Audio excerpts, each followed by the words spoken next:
Hello, everyone. Today, I'd like to share something important with you. It's about mental freedom. අද මම හිතුවා ඔයාලත් එක්ක පොඩි වැදගත් දෙයක් ෂෙයා කරගන්න ඕනේ කියලා. ඒ තමයි මානසික නිදහස ගැන. Never let anyone take away your mental freedom or peace.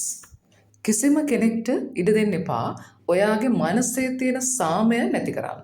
And in the same way, never disturb another person's mental peace, no matter what the situation is. ඒ වගේම වෙන කෙනෙක්ගේ මානසික නිදහසට බාධා කරන්න එපා තත්ත්වය මොකක් වුණත්.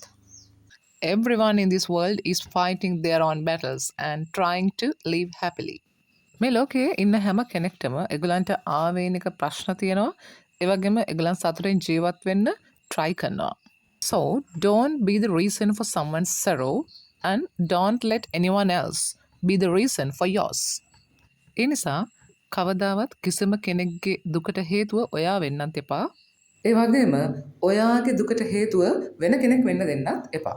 Protecting your inner peace will help you stay mentally relaxed throughout your life. තමන් ඇතුළේ තියෙන සාමකාමී බව ආරක්ෂා කර ගැනීම ඔයාට මුළු ජීවිත කාලය පුරාවටම මානසික නිදහස පවත්වා ගන්න උදව් වෙනවා.